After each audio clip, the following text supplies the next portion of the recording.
लेकिन हम लोगों ने भगवान को क्या समझ लिया है। मैं चैलेंज कर रहा हूं, बात करने के नाम से अंग्रेज के लोग डर से कांपते रहते थे कि ये जो अधनंगा वाला पहन के आप आधा धोती फाड़ के आधा धोती पहनते हैं, इसमें इस ड्रेस में मैं आपसे बात।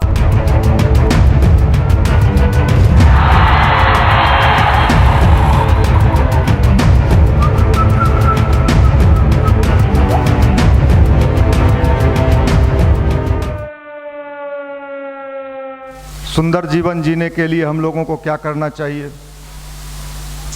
खूब धन कमाना चाहिए। अच्छा, धन कमाना पाप है क्या?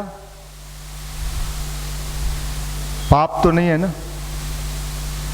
लेकिन यह देखा जाता है कि बहुत धन कमा लेने के बाद भी व्यक्ति का जीवन सुखी नहीं रहता है। तब फिर सोचना पड़ता है, विचार करना पड़ता है कि क्या व्यक्ति का जीवन सिर्फ धन से ही सुख हो सकता है। भारत के ऋषियों ने इसी पर गंभीरता से विचार किया था कि धन के साथ साथ हमारा मन भी सुंदर होना चाहिए, तब धन का हम आनंद ले पाएंगे। धन आ गया लेकिन मन अच्छा नहीं है तो फिर क्या होगा? वो धन आपके जीवन में कभी सुख नहीं देगा। नौकरी मिल गया, कितने को मिलता है, लेकिन नौकरी लेने के बाद भी हम लोगों को दुखी देखते हैं, परेशान देखते हैं। समस्या से पहले जो बेचारा कम समस्या में था, नौकरी के बाद देखते हैं वो ज्यादा समस्या में। अब बताइए साहब, इसका समाधान क्या है? तो इसका समाधान लोग कहां खोजता है? तो भगवान के यहां खोजता है। चलो भगवान के मंदिर में चलते हैं, वहां क्या मिलेगा? भगवान के मंदिर में शांति मिलेगा। क्या मिलेगा? शांति मिलेगा। जबकि भगवान का मंदिर इसलिए बनाया गया था अपने मन को साफ करने के लिए, क्लीन करने के लिए। मंदिर इसलिए बना, वॉशिंग मशीन बना, यहां आओ और मन को साफ करो। मन अगर साफ नहीं हुआ, आपको मैं विश्वास दिला सकता हूं, शरीर पर कितना भी मार लीजिए कोई लाभ नहीं। अगर मन साफ है, मन साफ है तो आपका पढ़ाई भी अच्छा होगा। और इसी के लिए ध्यान और गायत्री मंत्र आपको कराया जाता है। भगवान के यहां बुलाने का उद्देश्य यही है। लेकिन हम लोगों ने भगवान को क्या समझ लिया है? मछली मारने वाला मल्लाह को कभी आपने देखा होगा? कितने लोगों ने इसमें मछली मारा है? 1 2 3। वाह भाई, कमाल है, अच्छा है, खुशी की बात है। ऐसे लोग हैं तो बंसी लगाए हैं, बंसी दे। अच्छा, इसमें कितने लोगों ने बंसी देखा है? देखा है, चलो साहब। तो बंसी जब लगता है तो उसका एक नोक ऐसा होता है जिसमें क्या फंसाया जाता है? चारा डाला जाता है और डाला जाता है। मछली फंसा की। हम लोग भगवान को क्या समझ लिए? मछली। चारा डाल के फंसाना चाहते, गायत्री माता को फंसाना चाहते, दुर्गा माता को फंसाना चाहते, हनुमान जी को फंसाना चाहते, शंकर भगवान को फंसाना चाहते, अपने फंसना नहीं चाहते। समस्या यहां ये है, हम नहीं फंसेंगे, हमको रेलवे का तैयारी करना है। बाप रे बाप, कैरियर बर्बाद हो जाएगा। ये कितनी बड़ी विडंबना है। हम किसको फंसाना चाह रहे हैं? भगवान को फंसाना चाह रहे हैं। नहीं फंसिएगा। हम लोग बिहार में जन्म लिए, ये देखो क्या हो रहा है। यहीं से उल्टा खिचड़ी शुरू होती है। अपने मन को साफ करने का जो विज्ञान था, उसी का नाम अध्यात्म। आजकल तो कितने महापुरुष यूट्यूब पर ऐसे आ गए हैं, हम उनको महापुरुष ही कहेंगे, कहते हैं भगवान होता ही नहीं। हमको लगता है कुछ दिन के बाद ही कहेंगे जो हमारे परदादा तो थे ही नहीं। मैं सही बता रहा हूं। ऐसे लोग कभी मेरे पास आए, मैं बुलाना चाहता हूं। मैं कई लोगों का यूट्यूब पर इन दिनों सुना, नेता लोग खास करके, या कभी दिल्ली में एक पार्टी का कॉन्फ्रेंस था, मैं नाम नहीं लूंगा उस पार्टी का, वहां के एक बड़े दिग्गज समाजवादी, अपने को क्या कहते हैं, कौन पार्टी, समाजवादी, और वो नेता मन से बोल रहा है भगवान होता है तो दिखाओ, तुम्हारे परदादा के दादा थे तो तुम भी दिखाओ, तुम कह दोगे हम मान लेंगे, जो तुम्हारे परदादा थे हम भी नहीं मानेंगे। अब लो साहब आओ ना हमारे साथ तर्क करो ना। कुछ दिन के बाद ये नेता लोग, ऐसे नेता अगर पैदा होते रहे देश में तो 200-400 साल के बाद कहेंगे गांधी जी थे, झूठ बोलता है। सही बता रहे हैं आपको, 400 साल के बाद इस तरह के नेता अगर पैदा हुए तो कहेंगे कि कहता है गांधी जी थे, आधा कपड़ा फाड़े थे, आधा ओढ़ लेते थे, बुड़बक सब कहाँ के, वो काल्पनिक थे, गांधी नहीं थे। जैसे राम को लोगों ने क्या बना दिया, काल्पनिक, राम थे ही नहीं। उसी तरह 200-400 साल के बाद ये विद्वान लोग इस देश में, खासकर बिहार में तो अद्भुत, इनकी विद्वता भगवान भी जाने। इन लोगों को जवाब सही से नहीं मिलता है, कभी मेरे यहाँ बुला के ले आइएगा, बढ़िया से उनका उजला कपड़ा रंगीन करके भेजेंगे, माफ करिएगा। अरे भाई मेरे, इसलिए मेरा समझ है कि युवा वर्ग को इस बात को समझना चाहिए, भगवान फंसता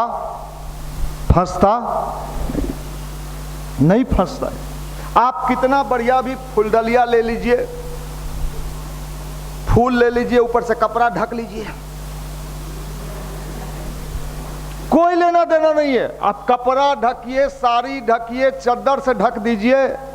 मैं महिलाओं को खास करके देखता हूं, लड़कियों को पूजा करने जाएंगी बड़ी प्यार से, जीवन में वो प्यार उतरे या ना उतरे लेकिन भगवान के लिए उतरता है। उस समय डलिया में बहुत उसको सजा के ले जाती है। भैया अपने जीवन को सजाना संवारने का नाम ही क्या है, पूजा नाम। जीवन को कितना सुंदर सजाते हो। जिस कमरे में आप रह रहे हो, जिस कमरे में आप नौकरी की तैयारी कर रहे हो, उस कमरा आपका क्या है, वो आपका पूजा स्थली है, वो आपका मंदिर है। आप जिस कमरे में रह रहे हो वो कमरा क्या है, और उस मंदिर में कैसे आप रहते हो।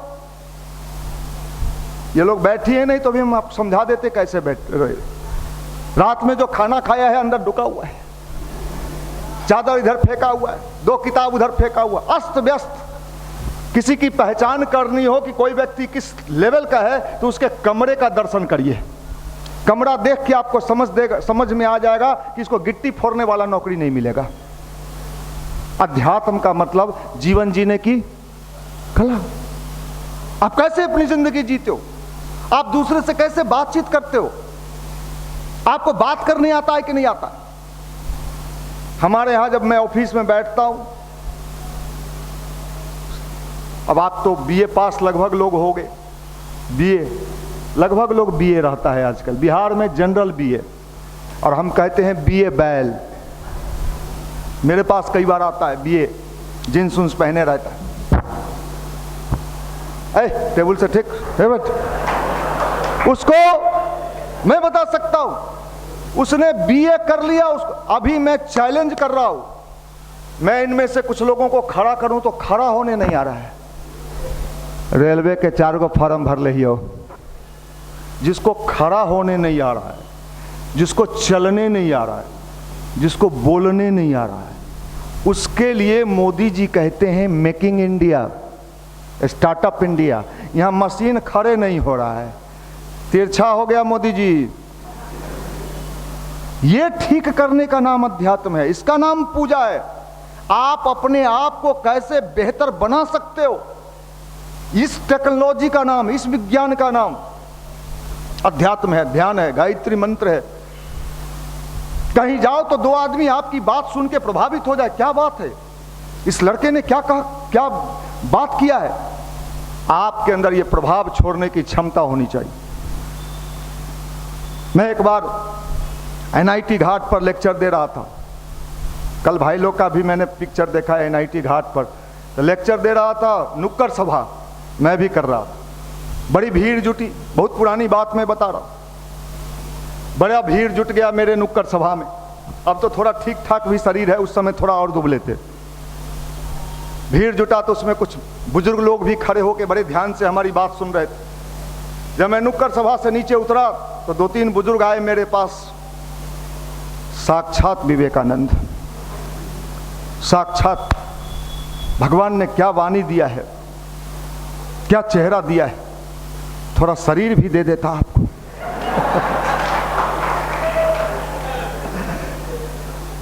साहब देखो, गांधी जी का शरीर नहीं था, 98 पाउंड के थे, दुबले पतले थे, लेकिन थे परमाणु बम। अंग्रेज उनके नाम से कांपता था। यह अध्यात्म है। अंग्रेज को भाला नहीं दिखाते थे, भोक देवो हमार मोकामा घर हो है, लेकिन अंग्रेज गांधी के नाम से कांपता था। गांधी से मिलने के नाम से, गांधी के बात करने के नाम से अंग्रेज के लोग डर से कांपते रहते थे कि नहीं नहीं नहीं, मिलना पड़े तो ज्यादा बेहतर है। यह अध्यात्म की ताकत भारत ने देखी है। अधनंगा फकीर, चर्चिल जैसा प्राइम मिनिस्टर, कहां का प्राइम मिनिस्टर था? चर्चिल। वहां से कोई वायसराय जब इंडिया आता था तो उसको समझा के भेजा जाता था कि कभी गांधी से मिलने का मौका मिले तो आंख में आंख डाल के बात मत करना, उसके आंखों में जादू है, हम यहां कहवा लेता है। और गांधी ने लिखा है अपनी आत्मकथा में, जब अंग्रेज का वायसराय कोई मिलने आता था तो आंख में आंख डाल के बात नहीं, सर नीचे करके बात करता था कि हिप्नोटाइज कर लेगा हमको। भारत की अध्यात्म में ये ताकत। एक बार ब्रिटेन की महारानी एलिजाबेथ, नाम सुना है? आपके गांव में रहती है कोई? ब्रिटेन की महारानी एलिजाबेथ, अध्यात्म की ताकत में बता रहा हूं क्या होता है। आप अभी पूजा मंदिरा शिव जी को फुसलाने में लगे हुए हैं असोमवारी व्रत में। एलिजाबेथ ने एक बार गांधी को निमंत्रण भेजा कि मैं आपसे मिलना चाहती हूं, लेकिन शर्त यह है, शर्त लगा दिया कि ये जो अधनंगा वाला पहन के आप आधा धोती फाड़ के आधा धोती पहनते हैं, इसमें, इस ड्रेस में मैं आपसे बात, आपको विदेश वाला जो सूट बूट होता है, टाई, वो पहन के हमसे मिलना पड़ेगा। गांधी के पास ये खबर गया कि ब्रिटेन की महारानी आपसे मिलना चाहती है, लेकिन इस ड्रेस में नहीं मिलना चाहती है। आप होते तो क्या करते? चलना जे कहा हो इसने हो, जो विदेश जय में ना। गांधी ने क्या किया? गांधी ने उस महारानी को खबर भिजवा दिया, मेरा ये ड्रेस अगर आपको पसंद है तो ठीक है, और नहीं तो मैं आपके ड्रेस में आपसे बात करने नहीं आऊंगी। और महारानी को झुकना पड़ा था और इसी ड्रेस में गांधी मिलने गए थे। ये अध्यात्म की ताकत, ये ताकत है। आपने ना जाने भगवान से जुड़ने का मतलब कमजोर होना, डरपोक होना। तो डरपोक और कमजोर लोगों के लिए अध्यात्म है ही नहीं। अध्यात्म मतलब सूरवीरों का रास्ता, बहादुरों का रास्ता, शक्तिशाली लोग, माए रंग दे बसंती चोला। यह है अध्यात्म, यह है गायत्री मंत्र। गायत्री मंत्र किसने किया था? लोकमान्य बाल गंगाधर तिलक, नाम सुना है? जवानी में नारा दिया। आपके नारा से कोई प्रभावित नहीं होता है। क्या नारा दिया था? स्वराज्य हमारा जन्म सिद्ध अधिकार है। अंग्रेज कांप गया था। वो लोकमान्य बाल गंगाधर तिलक गायत्री की उपासना करते थे, गीता का पाठ करते थे। यह है अध्यात्म। आपने न जाने कौन सा पूजा पकड़ लिया है कि भारत दिन प्रतिदिन दरिद्र होते जा रहा है। अभी आ रहा है दिवाली, लक्ष्मी जी समझेंगी, सब बम हम लोग भी रखे हुए हैं, पूरी सफाई होगी, लक्ष्मी जी आ जाइए। लेकिन मन की सफाई से हमें कोई लेना देना? ये मन जो है ना, आप प्रेशर में आ जाते हो। कई लोग कहते हैं सर बहुत प्रेशर में है। कितने लोग ईमानदारी से, मंदिर में झूठ नहीं बोलना, इधर से भी इधर, जो सही सही बोलोगे उसका समाधान भगवान करेगा। अगर मन में रख के हाथ नहीं उठाए तो आपका कल्याण नहीं होगा। कितने लोग प्रेशर में हो? हाथ उठाओ, सही ईमानदारी से उठाना। और जो झूठ बोले वो आज से और दुगुना प्रेशर में आ जाओगे। हाँ चलो रख लो। जिन्होंने ईमानदारी बरती उनको बहुत बहुत धन्यवाद, जिन्होंने मन से बेईमानी किया उनका भगवान जाने। अच्छा एक बात बताओ भाई, मशीन प्रेशर से चलता है कि बिना प्रेशर से? अब मशीन कहे ना हमको प्रेशर देवे नहीं कीजिए, तो मशीन चलेगा क्या? संसार में बिना प्रेशर के जीवन में कभी व्यक्ति सफल हो ही नहीं सकता। प्रेशर कुकर में खाना बनाते हो और उसमें प्रेशर बने ही नहीं, क्या होगा? इसलिए भैया आप क्या बात करते हो, लेकिन ओवर प्रेशर, उसके लिए ऊपर में क्या लगा है? सीटी। यही है ध्यान।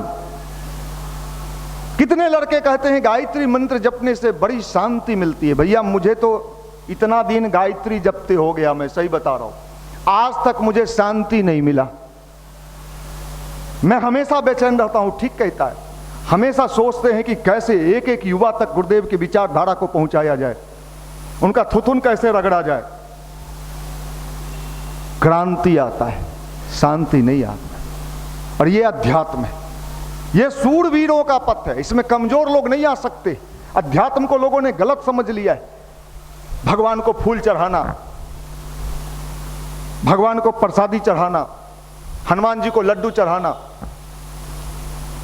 इसलिए हनुमान जी को हम लड्डू चढ़ाते हैं, भगवान को चढ़ाते हैं कि भगवान लड्डू खाते नहीं। कल से खाना शुरू कर दें, हम चढ़ाना बंद कर देंगे।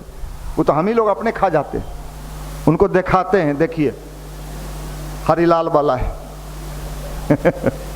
लीजिए,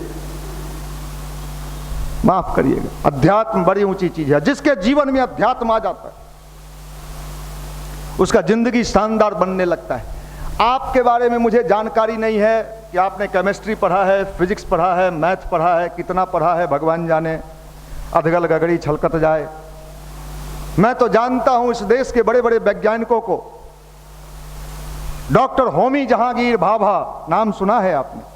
कभी जीवनी पढ़ना। हम कोचिंग में पढ़ते हैं मुसल्लापुर में, बोर्ड पर सर समझाता है, आधा समझते हैं आधा समझ वो नहीं करते हैं।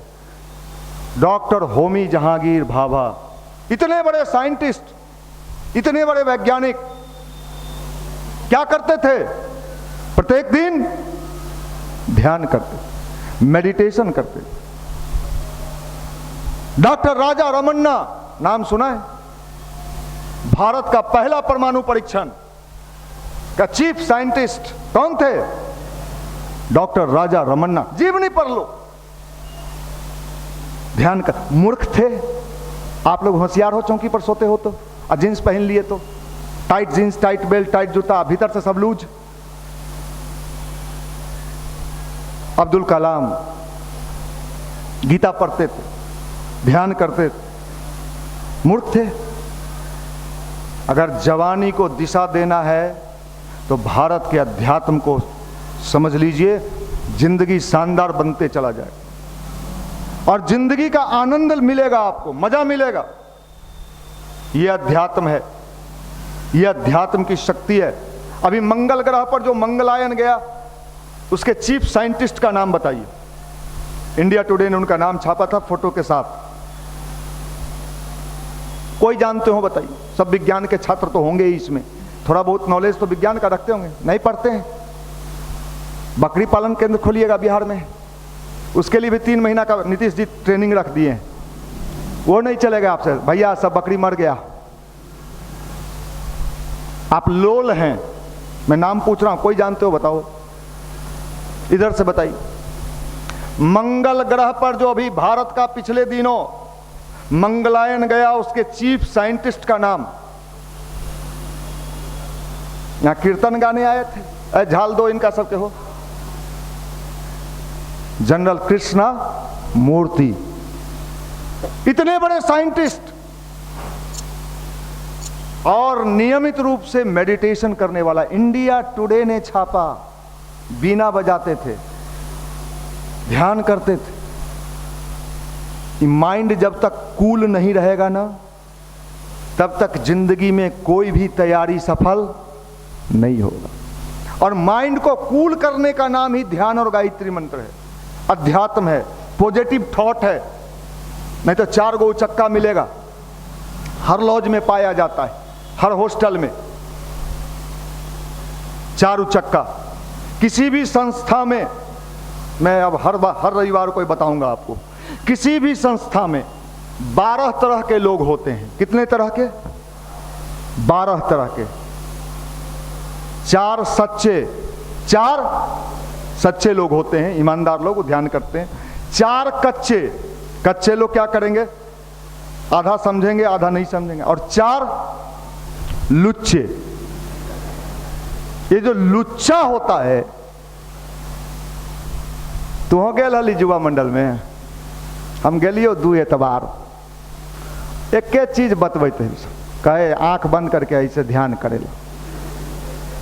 रोज एक चीज सुनबे। 2 बार गेलिए, नहीं कुत्ता काट लिया हमरा, ठीक काटा। हम तो भगवान से प्रार्थना करते हैं 1 कुत्ता नहीं 4 कुत्ता एक बार काट ले तोड़ा।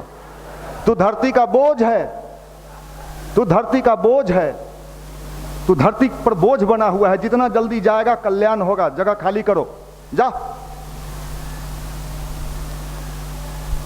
कल को शादी होगा, भगवान न करे, अभी तो उम्मीद नहीं है। बेरोजगार से कोई करने को तैयार नहीं है। लड़का क्या करता है? बेरोजगार है, बाल सेट के चलता है, बाल पर शादी नहीं होता है। वो जमाना गया, मुंह कान पर बिया होता था। समझ लीजिए, जीवन को सुंदर बनाइए। और यहां आए हैं, ये ईश्वर की कृपा है।